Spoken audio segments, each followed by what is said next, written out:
আমার খুব মনে পড়ে না, লেখাপড়ার কথা খুব একটা মনে পড়ে না, কিন্তু খেলাগুলি মনে পড়ে। যে আমি খেলতাম, যে এক্কা দোক্কা খেলতাম, ডাঙ্গুলি খেলতেন, সাতচারা খেলতেন, সাতচারা, ডাঙ্গুলি, এগুলি বাড়িতেই খেলতাম। মার্বেলও খেলতেন। হ্যাঁ, মার্বেল তো ওটা Expert. ছিল ইসের এই, বর্ষাকালের খেলা। আচ্ছা, আর প্রধানত আমরা যখন বর্ষা হতো বাইরে যেতে পারতাম না, তো তা আমাদের ঘর তো বড় বড়, তখন একটু গর্ত ছিল, ওই ছিল, ওরকম করে ঘষা দিয়ে এরকম লাগালে টাস করে লেগে যেত।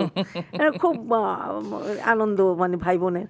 তা আমার সবাই নাকি বলতো যে ওই যে এলো কোচরে ভরে। হ্যাঁ হ্যাঁ, আর আমার দেখলে খুব, এখন এটা কিন্তু খুব চিন্তা করি আমি, যে এখন ছেলে মেয়ে এগুলো কি, এগুলো আমাদের সময় কিন্তু ওরকম ছিল না।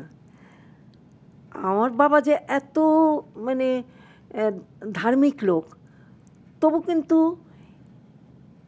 এই যে এদের সাথে মিশবে না, এই ছেলে এ মেয়ে, এই জিনিসটা ছিল না।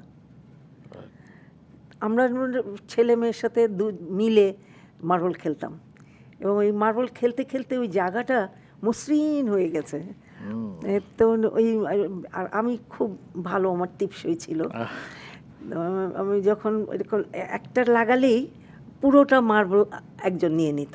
আচ্ছা, তো আমাকে দেখলেই ওরা ভয় পেত, বলতো যে এই আসছে, এসে সব নিয়ে নিবে।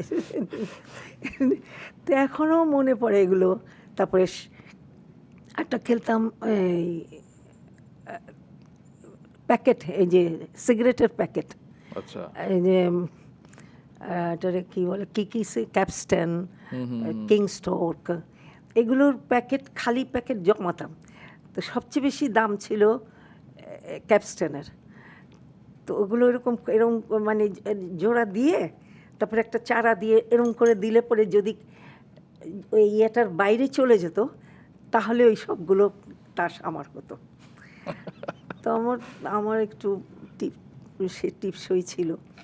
তো আমি বেশিরভাগ সময় তো সবাই বলতো যে সব তো ওই নিয়ে নেয়। আর অত কোনো ছিল না, সালোয়ার কামিজ পরতাম, কিন্তু ওই আঁচল, ওই কোচরে ওগুলো নিয়ে ঘরে চলে যেতাম। তাও মার ডাকা, আমার মা একটু পর্দানুসীন ছিলেন,